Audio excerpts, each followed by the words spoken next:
Have you heard of the term echo chamber? That's a place where people gather together with a similar ideology, and they're all sort of saying the same thing. They all have the same perspective. It's kind of like a pep rally where everyone's cheering for the same team.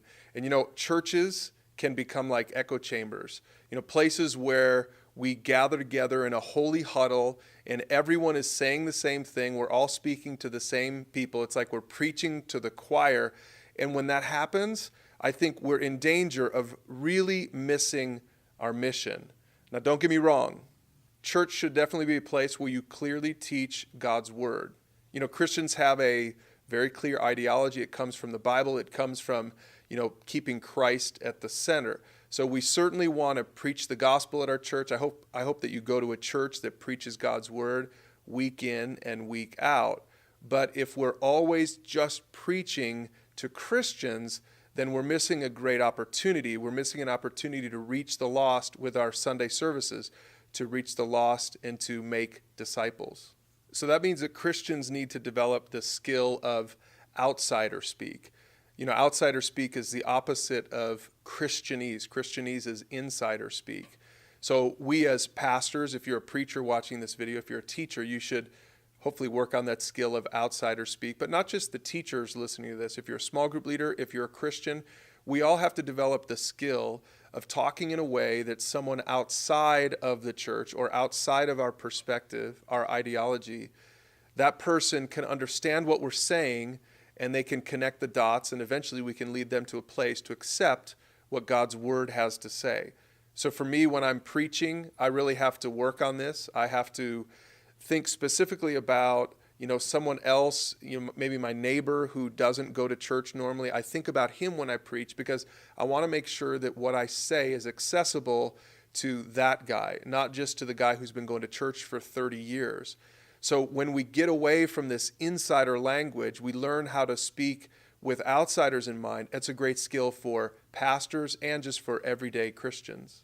Now, in an echo chamber church, that's the kind of church where everybody amens. And again, that's a really great feeling if you're the preacher, everybody's amening what you're saying. But the more people that are amening, that means probably the fewer people out in the crowd that don't even know the word amen or don't even really understand what I'm saying. So I want to make sure that I'm not just preaching for amens. And this also, again, applies to you out just in your neighborhood. Don't just speak in a way that gets across in some strong way your firm biblical understanding of a certain topic. Learn to nuance it. Learn to say it in a way that someone who doesn't yet believe it can begin to wrestle with it, over time grapple with it, and then accept it. So really, mentoring relationships are the ultimate antidote to echo chamber Christianity. Mentoring is where you speak the truth one-to-one in a personal relationship with somebody else. And so you're learning the skill of speaking the right truth at the right time. You're not blowing someone away with some biblical monologue. You're not throwing Bible darts at them. But you've learned the skill of helping somebody get from point A to point Z in a relational way.